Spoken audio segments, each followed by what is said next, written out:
Hello बच्चों, welcome to the my YouTube channel educational point. तो स्वागत है आपका मेरे इस नए वीडियो में।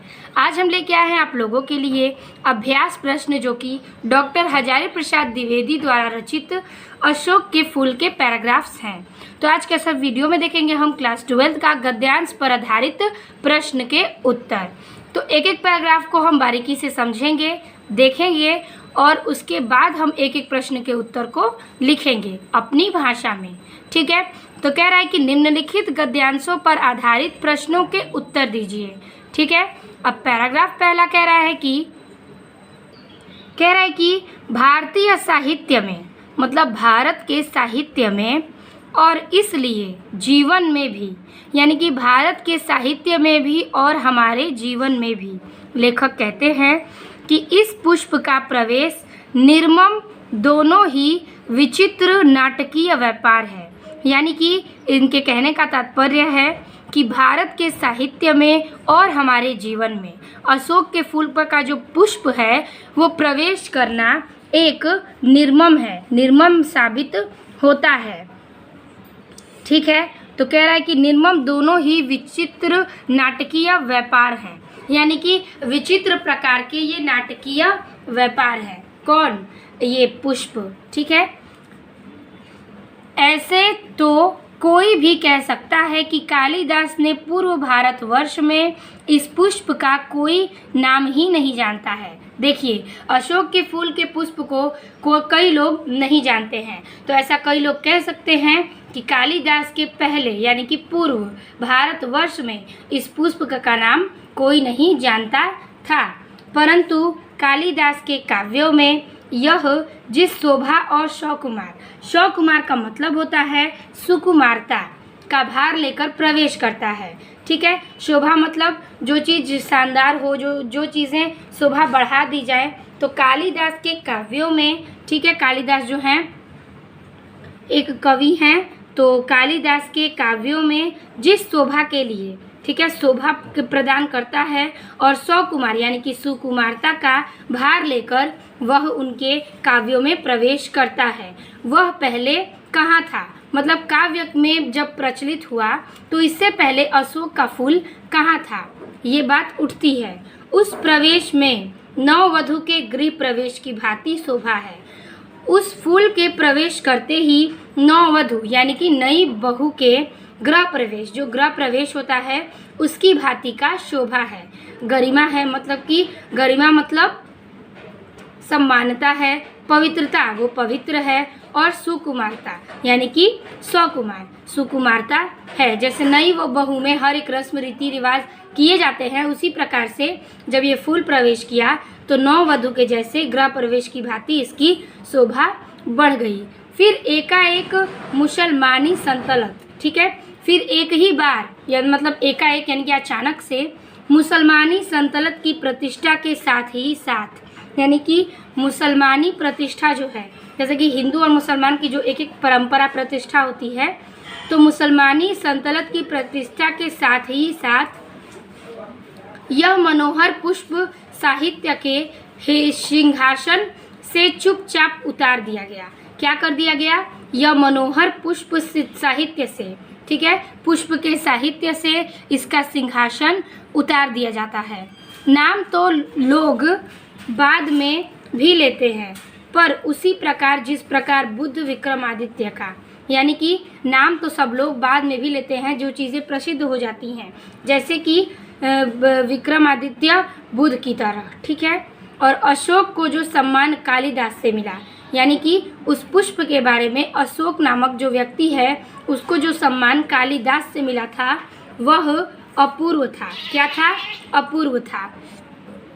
सुंदरियों के आसिंजनकारी, ठीक है, आसिंजनकारी नूपुर वाले चरणों में, यानी कि जो सुंदरियां हैं उनके आसिंजनकारी नूपुर वाले चरणों के मृदु आघात, ठीक है, ये जो है आसीजनकारी, उसका मतलब होता है झनकार, कोई वस्तु में जो झनकार सी बनी हो उसे ही हम कहते हैं आसिंजनकारी। ठीक है, नूपुर वाले चरणों में, यानी कि उनके चरण के मृदु आघात को फूलता था, यानी कि उनके चरण के मृदु आघात को वह फूलता था। कोमल कपोलों पर कड़वा वसंत के रूप में झूलता था। क्या करता था? यह कोमल कड़वा वसंत में उसके फूल में क्या करता था? झूलता था। ये जो कड़वा तंस है उसका मतलब होता है कर्णफूल, ठीक है, कर्णफूल। तो कर्णफूल के रूप में वह झूलता था। और चंचल नील अंकलों से अचंचल शोभा के 100 गुणा बढ़ा देता था, यानी कि वह झूलता हुआ चंचल नील अलकों की चंचल शोभा को और ही कई गुना बढ़ा देता था। वह महादेव के मन में क्षोभ पैदा करता था। क्या करता था? वह महादेव के मन में क्षोभ पैदा करता था।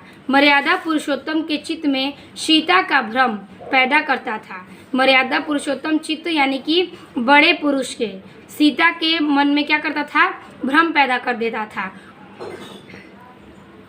और मनोजन्मा देवता, ठीक है, मनोजन्मा देवता के एक इशारे पर कंधे से ही वह फूट उठता था। क्या करता था? कि वो एक ही झलक में कंधे से फूट उठता था, मतलब कि टूट उठता था।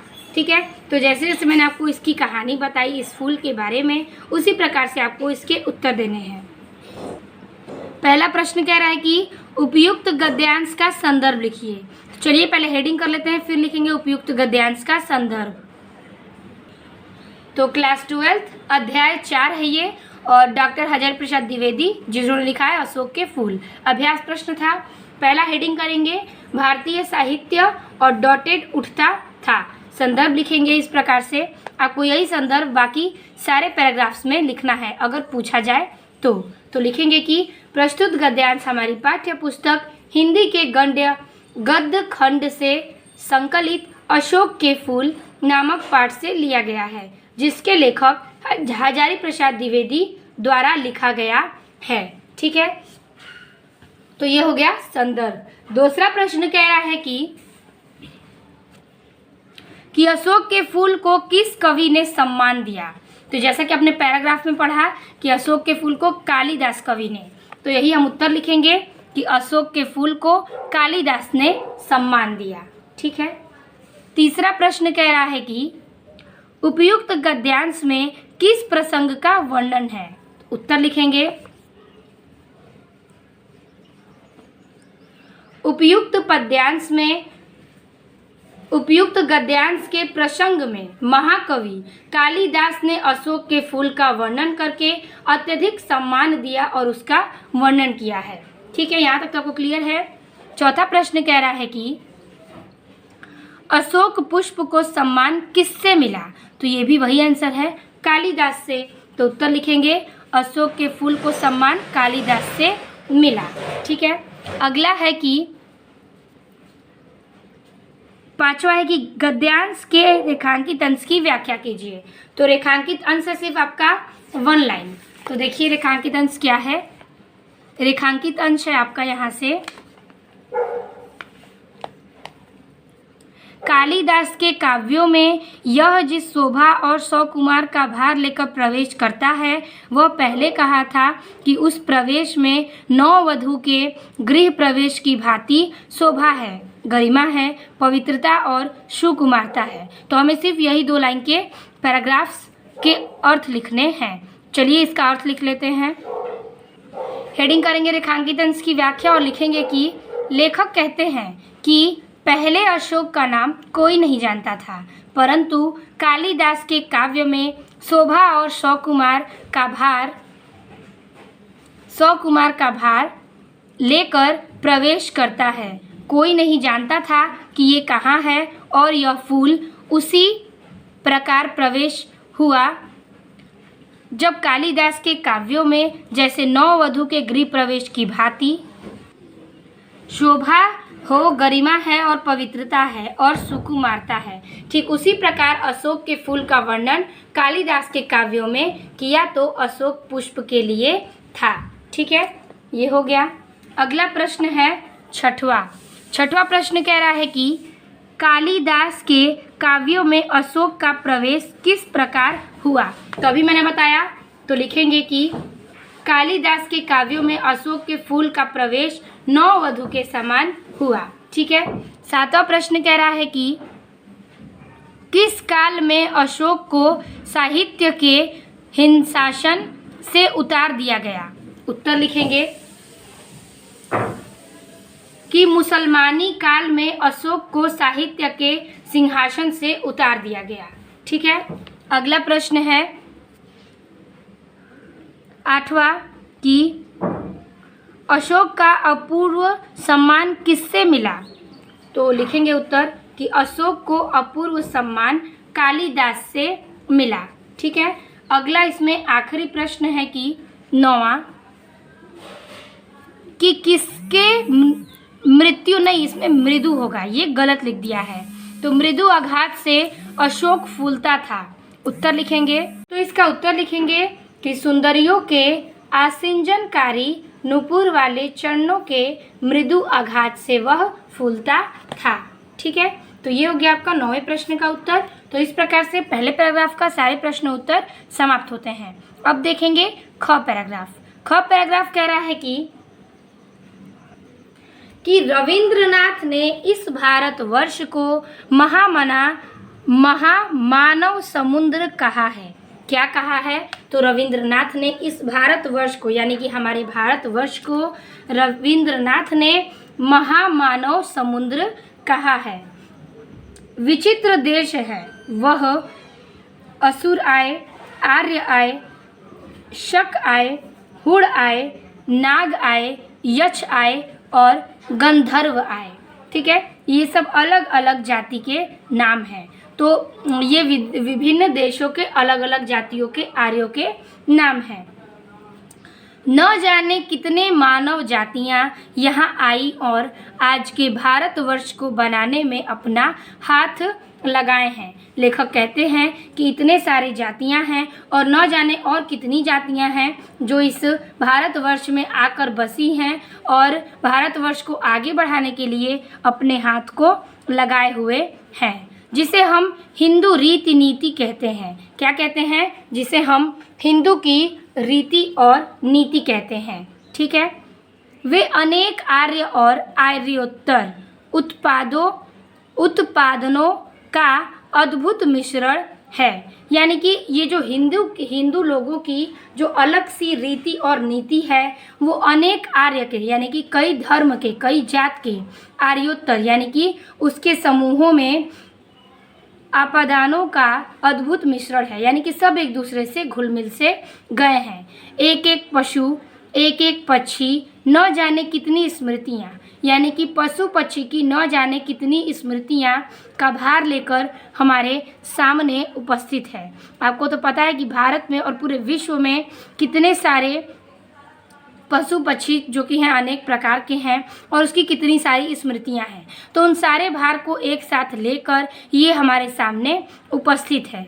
अशोक की भी अपनी ही स्मृति और परंपरा है।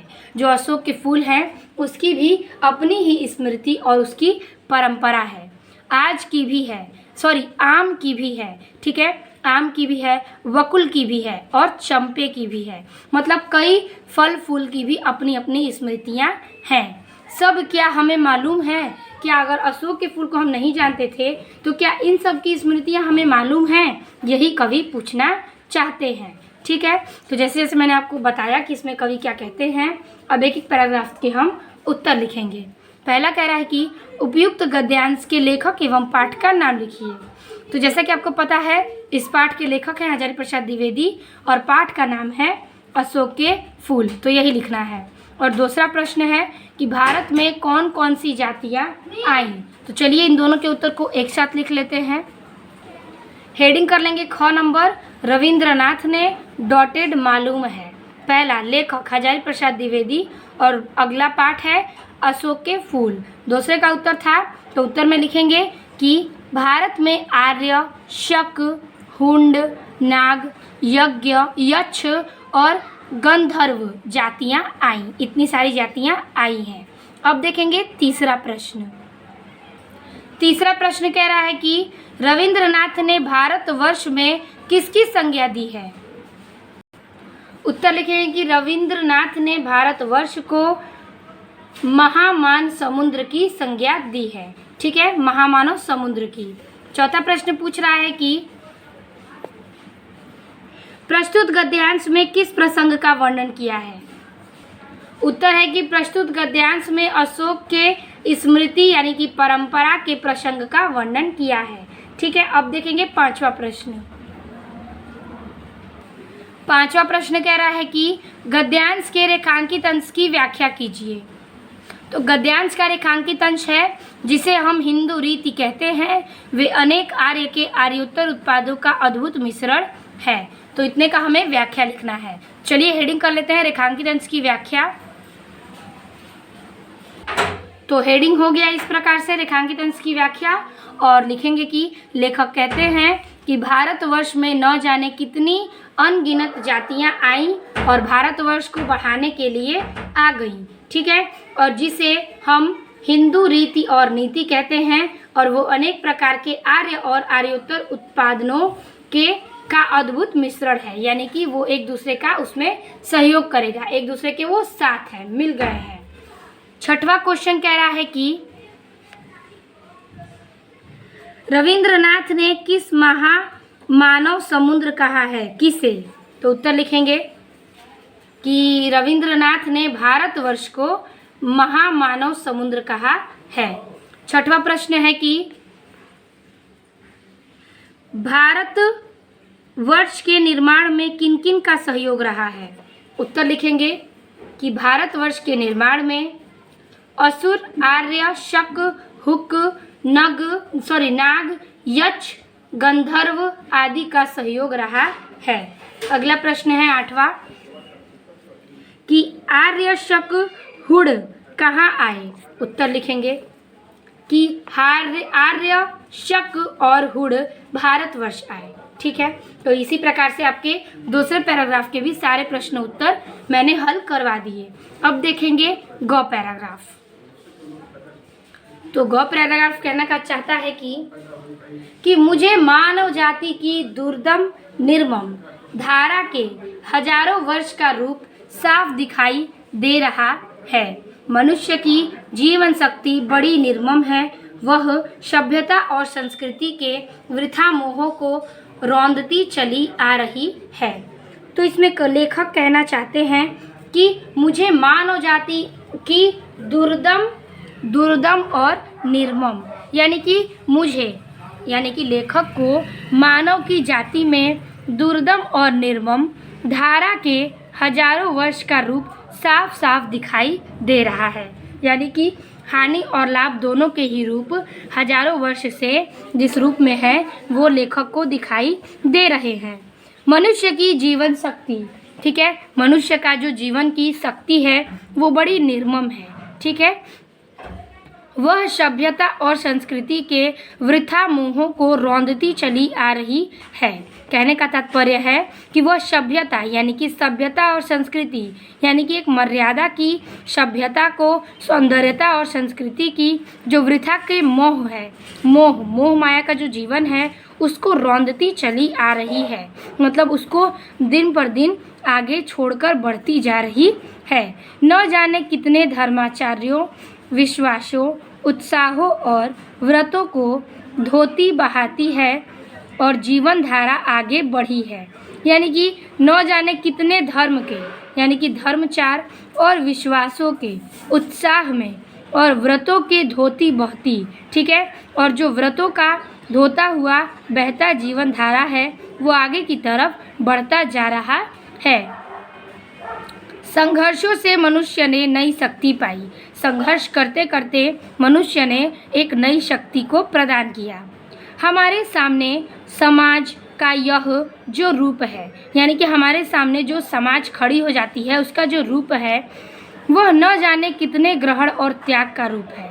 यानी कि वह हमारे लिए कितने ग्रहण और त्याग करने का एक रूप सामने आ जाता है। देश और जाति की विशुद्ध संस्कृति केवल बाद की बात है। यानी कि देश में जो जाति हैं उसका विशुद्ध संस्कृति, यानी कि विशुद्ध, यानी कि बिना शुद्ध किए जो संस्कृति है वो केवल बात की ही बात है। ठीक है, सब कुछ में मिलावट है। इन सब में क्या है? मिलावट है। ठीक है, सब कुछ अविशुद्ध है, यानी कि वह शुद्ध नहीं है।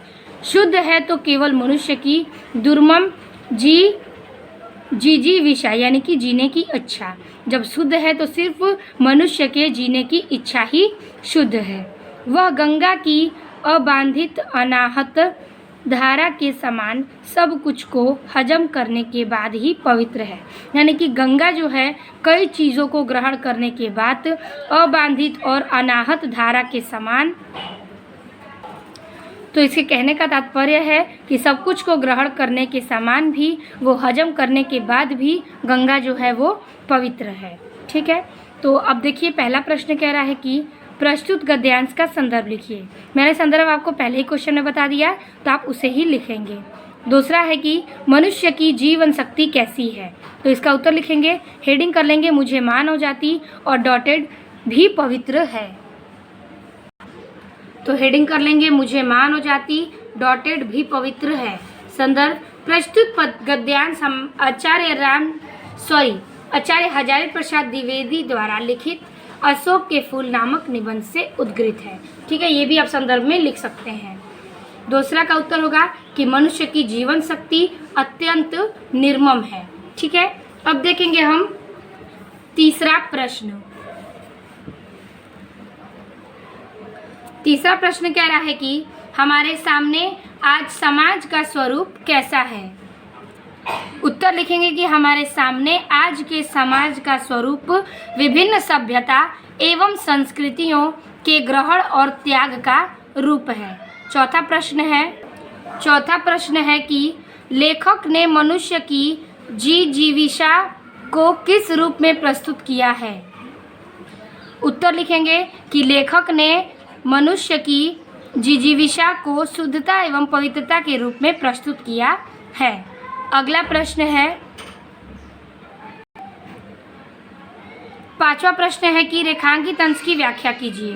तो रेखांकित इसमें दो लाइनें हैं कि मनुष्य की जीवन शक्ति बड़ी निर्मम है, और यहाँ पर कि शुद्ध है तो केवल मनुष्य का दुर्मम जीविका। तो इन दोनों लाइन को हम एक ही साथ में वर्णन करेंगे। चलिए देखते हैं इसका अर्थ।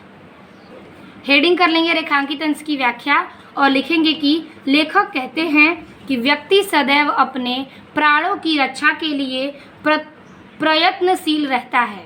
इसकी रक्षा के लिए वह कितना भी क्रूर, निर्मम, पापपूर्ण और घृणित कार्य कर सकता है। ये पहले लाइन का पैराग्राफ का अर्थ है। और दूसरे लाइन का है कि व्यक्ति के जीवन में यदि कोई कहीं शुद्धता शेष है तो वह यह है कि उसकी दुर्मम जीविका अर्थात किसी भी परिस्थिति में जीने की लालसा होती है। ठीक है, तो ये हो गया आपके पांचवे का उत्तर। छठवां प्रश्न कह रहा है कि, तो इसमें छठवां प्रश्न कह रहा है कि मनुष्य को क्या स्पष्ट दिखाई दे रहा है। उत्तर है कि मनुष्य की दुर्मम, निर्मम, क्रूर विचारधारा स्पष्ट रूप से दिखाई दे रही है। सातवां प्रश्न कह रहा है कि, अगला प्रश्न कह रहा है कि मनुष्य ने नई शक्ति किससे पाई है। उत्तर लिखें कि मनुष्य ने संघर्ष से नवीन शक्ति को प्राप्त किया है। आठवां प्रश्न कह रहा है कि धर्माचारों और विश्वासों का अर्थ स्पष्ट कीजिए। उत्तर लिखेंगे कि धर्माचारों का अर्थ है धार्मिक परंपरा तथा विश्वासों का अर्थ है निश्चित धारणा। तो ये पैराग्राफ का यानी कि ग पैराग्राफ का भी सारे प्रश्नों के उत्तर मैंने आपको समझा दिए। आई होप आपको ये समझ में आ गए होंगे। घ पैराग्राफ कह रहा है कि मगर उदास होना भी बेकार है।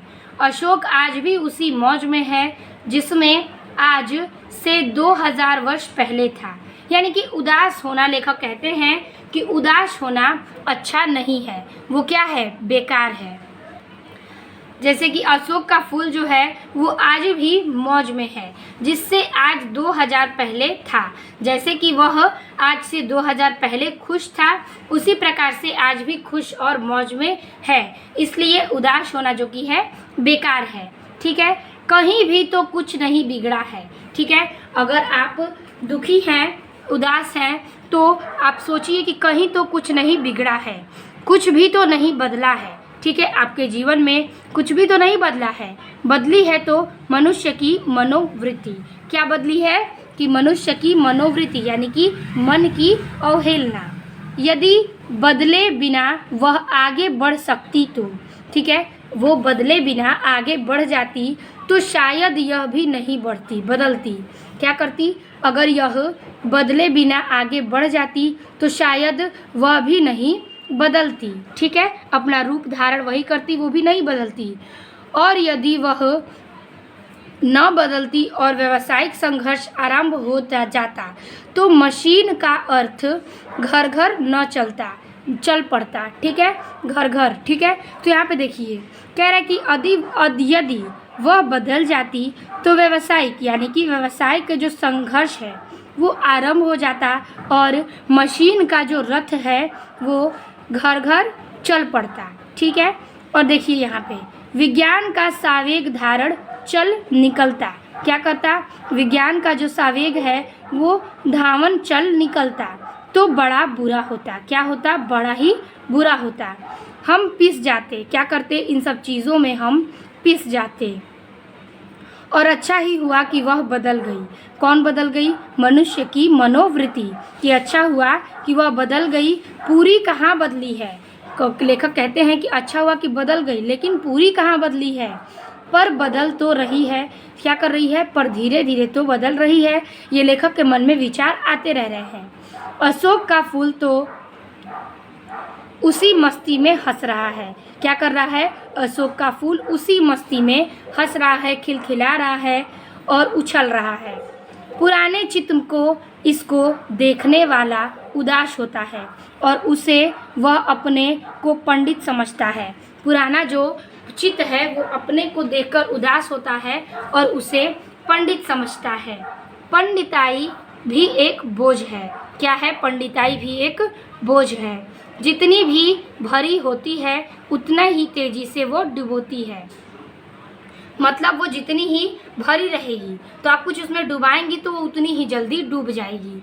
जब वह जीवन का अंग बन जाता है, जब यह सारी चीज़ें जीवन का अंग बन जाती हैं तो सहज हो जाती है। ठीक है, मतलब संभल जाती है। तब वह बोझ नहीं रहती। क्या करती है? वो किसी पर बोझ नहीं रहती। वह उस अवस्था में उदास भी नहीं करती, यानी कि उस अवस्था में वह उदास भी नहीं करती है किसी को।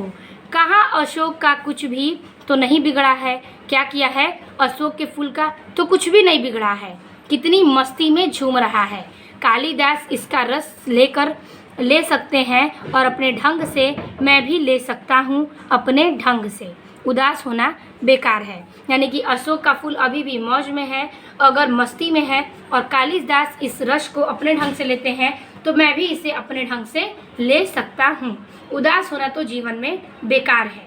ठीक है, ये शिक्षा लेखक देते हैं। पहला प्रश्न है कि उपयुक्त गद्यांश का संदर्भ लिखिए। तो गद्यांश का संदर्भ आप लिख सकते हैं। दूसरा प्रश्न है कि पंडिताई किस प्रकार एक बोझ है।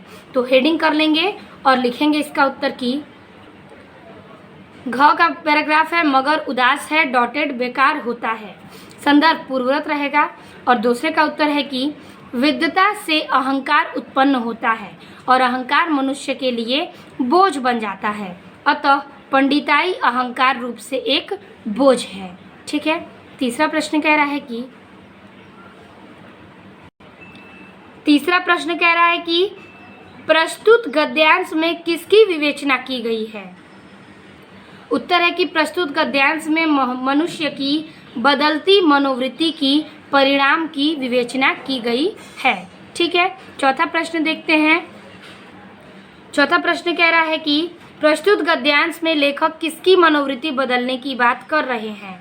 उत्तर लिखेंगे कि प्रस्तुत गद्यांश में लेखक मनुष्य की मनोवृत्ति बदलने की बात कह रहे हैं।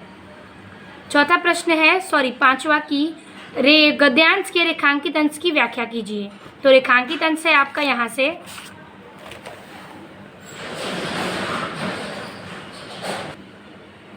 कि पंडिताई भी एक बोझ है, जितनी भी भरी होती है उतनी ही तेजी से डुबाती है और जब वह जीवन का अंग बन जाती है तो सहज हो जाती है और तब वह बोझ नहीं रहती। तो इसका हम व्याख्या कर लेंगे, हेडिंग कर लेंगे रेखांकित अंश की व्याख्या और लिखेंगे कि लेखक पंडिताई को एक बोझ मानता है क्योंकि वह जीवन की समस्याओं को सुलझाने में सहायक करने की अपेक्षा एक उलझन पैदा करती है।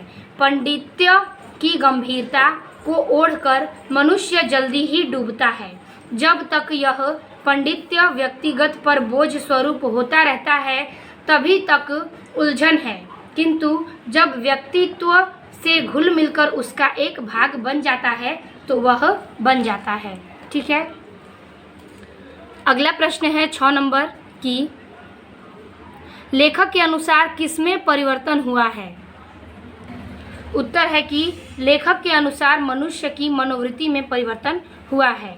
अगला प्रश्न है 7 नंबर कि मनोवृत्ति और धावन शब्दों का क्या आशय है। उत्तर लिखेंगे कि मनोवृत्ति का अर्थ है मन की स्थिति और धावन का अर्थ है दौड़ना या गति। इस पैराग्राफ का 8वां और आखिरी प्रश्न है कि अशोक आज भी उसी मौज में क्यों है। उत्तर लिखेंगे कि अशोक कभी उदास नहीं होता, इसलिए अशोक उसी मौज में आज भी है। तो इस प्रकार से घ पैराग्राफ से हमारा सारा क्वेश्चन आंसर समाप्त होता है। आई होप आपको अच्छा लगा होगा, वीडियो पसंद आई होगी। तो ये आपका पार्ट 1 में हमने घ पैराग्राफ तक आपको समझाया। पार्ट 2 के वीडियो में हम अंग, च और छ को समझाएंगे। तो वीडियो अच्छी लगी तो लाइक, कमेंट और शेयर कीजिएगा। मिलते हैं आपसे पार्ट 2 के वीडियो में, तब तक के लिए धन्यवाद।